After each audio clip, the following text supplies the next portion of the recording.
Selamat datang saudara-saudari. Adakah kamu akan tersinggung bila orang membetulkan kamu? Ini berlaku kepada Yudas.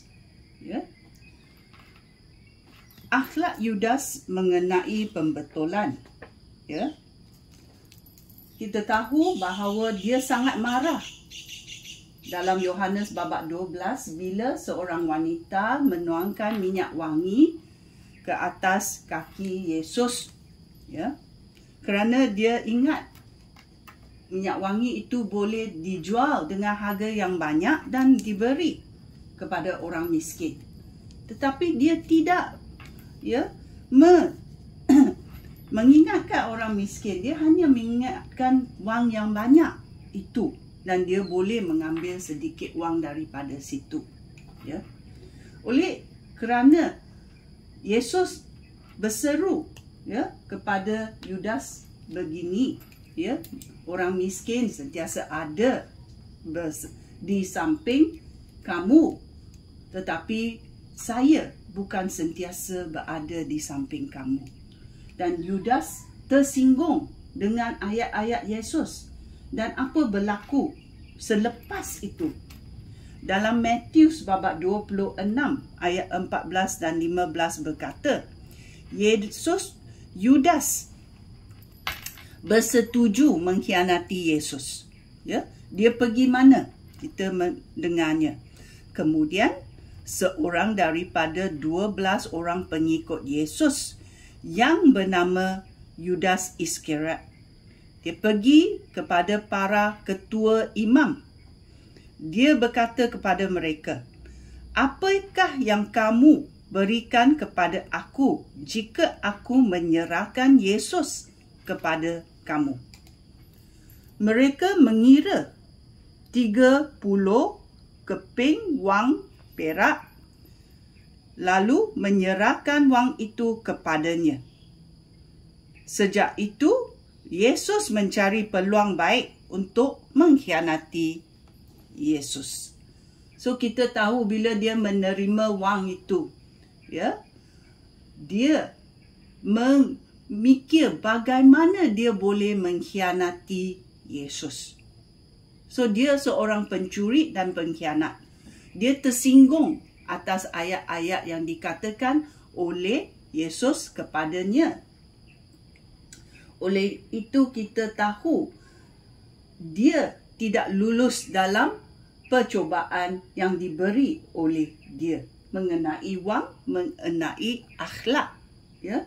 Adakah pada hari ini kita, bila kita dicobai, bila contohnya kanak-kanak dicobai dan ditegur oleh ibu bapa, maukah mereka bertaubat dan mengikut arahan ibu bapa mereka? Ataupun isteri dicobai dan bila suami menegurnya dengan ayat Tuhan, adakah mereka mahu dibetulkan dalam hasrat mereka sendiri? Mereka tahu mereka adalah salah. Ataupun dalam gereja, bila seorang pastor atau seorang yang lebih berpengalaman menegur kamu, maukah kamu merendahkan diri dan mengikut arahan pastor ataupun ikut arahan orang yang lebih berpengalaman supaya kamu bertaubat? Kalau kamu tidak bertaubat, dan kamu dendam, tersinggung, apa kamu boleh buat kemudian?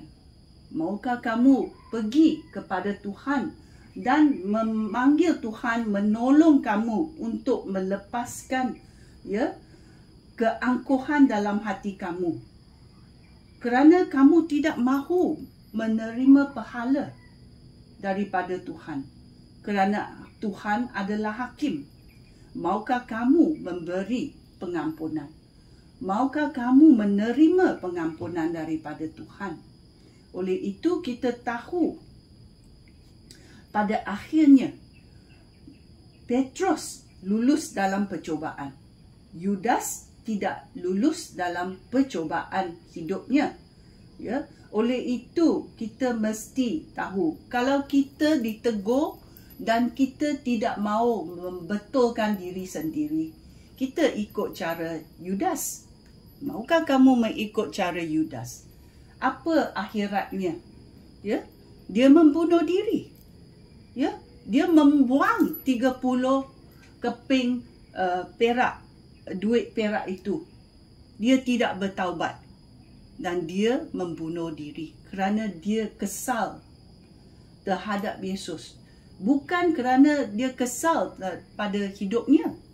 Dia kesal pada pendirian Yesus. Ya, oleh itu kita mesti selidiki akhlak kita, cara hidup kita. Maukah kita bertaubat bila kita disebut atau tersinggung? Bertaubat terhadap manusia, terhadap Tuhan. Sekian, terima kasih. Shalom.